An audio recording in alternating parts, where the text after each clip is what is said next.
Hello दोस्तों, मेरे YouTube channel में आप सभी का स्वागत है। मैं आप लोग के लिए एक रोमांटिक कहानियां लाई हूँ, जिसे सुनकर आप सभी को रोमांटिक खड़े हो जाएं। प्लीज दोस्तों, वीडियो को लाइक और सब्सक्राइब जरूर कीजिएगा। आज बीना का सिर बहुत तेज घूम रहा था, काम में भी मन नहीं लग रहा था। रात भर सो न सकी थी, इसी उधेड़-बुन में लगी रही कि क्या करे क्या ना करे। एक तरफ बेटी की पढ़ाई तो दूसरी तरफ फीस की फिक्र। अपनी इकलौती बच्ची का दिल नहीं तोड़ना चाहती थी, पर एक बच्चे को पढ़ाना इतना महंगा हो जाएगा, उसने सोचा न था। पति की साधारण सी नौकरी, उस पर शिक्षा का इतना खर्च। आजकल एक आदमी की कमाई से तो घर ही चल पाता है, तभी बेचारी छोटी सी नौकरी कर रही थी। इतनी पढ़ी लिखी भी तो नहीं थी कि कोई बड़ा काम कर पाती। बड़ी दुविधा में थी। यदि वह सरोगेट मदर बने तो क्या उसके पति के इस निर्णय से सहमत होंगे?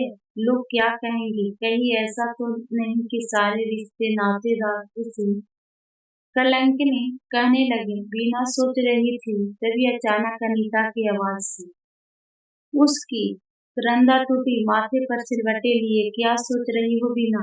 वही निशा की आगे की पढ़ाई के बारे में। अनीता, फीस भरने का समय नजदीक आ रहा है और पैसे का इंतजाम है नहीं। इतना पैसा तो कोई सगा भी नहीं दे, और दे भी दे तो लौटाऊंगी कैसे? घर जाती हूँ तो निशा की उदासी देखी नहीं जाती, और यहाँ काम में मन नहीं लग रहा। बीना बोली, मैं समझ सकती हूँ तुम्हारी परेशानियाँ, इसलिए मैंने तुम्हें सरोगेट मदर के बारे में बताया था। फिर उसमें कोई बुराई भी नहीं है बीना। जिन दंपति के किसी कारण बच्चा नहीं होता, या फिर महिला में कोई बीमारी हो जिससे बच्चा पैदा करने में सक्षम हो, तो ऐसे दंपति स्वस्थ महिला को किराए पर लेते हैं। जब बच्चा पैदा हो जाता है तो उसे उस दंपति को सुपुत्र करना होता है। वो किराए पर देने वाली महिला की उस बच्चे के प्रति कोई जिम्मेवारी नहीं होती, और न ही उस बच्चे पर कोई हक। इसमें उस दंपति महिला के अंडाणु को पुरुष के शुक्राणु से निषेचित कर वो किराए पर देने वाली महिला के गर्भपात में प्रत्यारोपित कर दिया जाता है। यह कानून कोई गलत काम नहीं है। इससे तुम्हें पैसे भी मिल जाएंगे तो तुम्हारी बेटी की पढ़ाई के काम आएंगे। अनीता, तुम तो मेरे भले के लिए कह रही है, किंतु पता नहीं मेरे पति के लिए मानेंगे या नहीं। बीना ने मुंह बनाते हुए कहा, और फिर पड़ोसी रिश्तेदार क्या कहेंगे? अनीता ने कहा, बस तुम्हारे पति मान जाए, रिश्तेदार की फिक्र ना करो। वैसे भी तुम्हारी बेटी का दाखिला कोटा में IIT प्रवेश परीक्षा की तैयारी कराने वाले इंस्टीट्यूट में हुआ है, वह तो वहां जाएगी। और यदि तुम कोख पर किराए देगी तो तुम्हें भी तो लिटिल एंजल्स सेंटर में रहना पड़ेगा, जहां अन्य सरोगेट मदर भी रहती है। तब तुम कह सकती हो कि अपनी बेटी के पास जा रही हूँ। बीना को अनीता की बात जच गई। रात को खाना खा सोने से पहले जब बीना ने पति को यह सरोगेट मदर्स वाली बात बताई, तो एक बार तो उन्होंने साफ मना कर दिया, लेकिन बीना तो जैसे ठान चुकी थी, सो अपनी बेटी का वास्ता देते हुए बोली, देखो जी, आजकल पढ़ाई कितनी महंगी हो गई है। हमारा जमाना अलग था। आज जब सरकारी स्कूलों में पढ़कर बच्चे अच्छे अंक ले आते थे और आगे फिर सरकारी कॉलेज में दाखिला लेकर डॉक्टर, इंजीनियर आदि बन जाते थे, पर आजकल बहुत प्रतिद्वंदिता है। बच्चे अच्छे कोचिंग सेंटर में दाखिला लेकर डॉक्टरी या फिर इंजीनियरिंग की पढ़ाई के लिए प्रवेश परीक्षा की तैयारी करते हैं।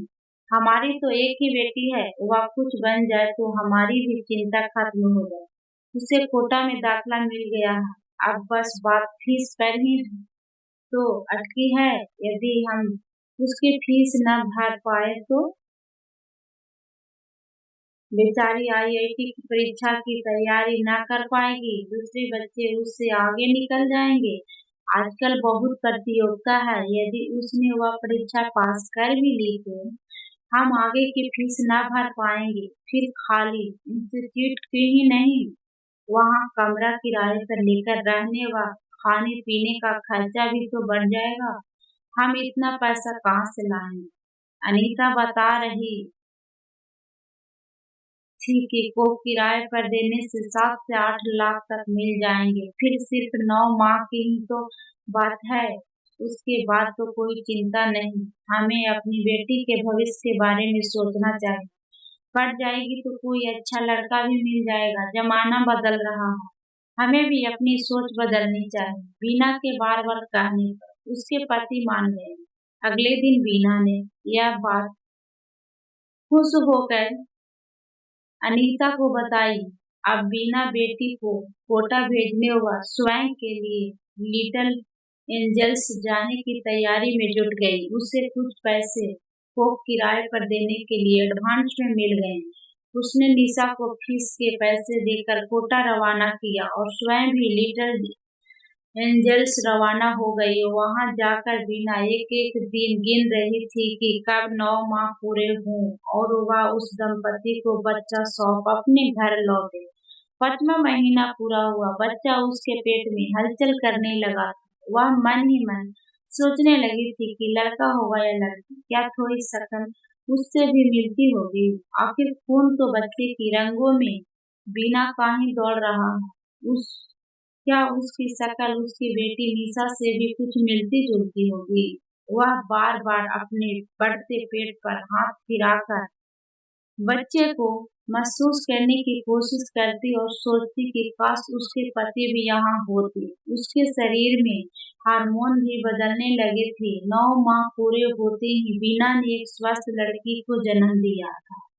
वे दंपति अपने बच्चे को लेने के इंतजार में थे। बीना उसे जी भर कर देखना चाहती थी, उसे चूमना चाहती थी, उसे अपना दूध पिलाना चाहती थी, किंतु अस्पताल वाले ने झट से बच्चा उस दंपति को दे दिया। बीना कहती रह गई कि उसे कुछ समय तो बिताने दो बच्चे के साथ।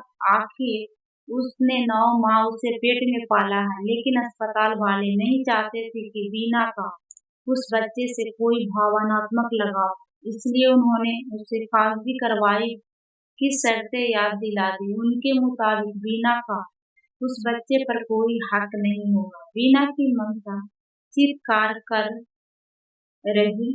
अपनी बेटी को पढ़ाने के लिए उसने अपनी कोख 9 माह किराए पर क्यों दी? ऐसा महसूस कर रही थी जैसे ममता बिक गई हो।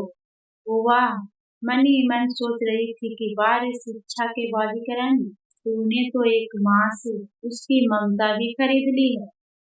प्लीज दोस्तों, हमारी वीडियो कैसी लगी दोस्तों कमेंट में जरूर बताइएगा। दोस्तों वीडियो को लाइक सब्सक्राइब जरूर कीजिएगा। दोस्तों राधे राधे राधे राधे।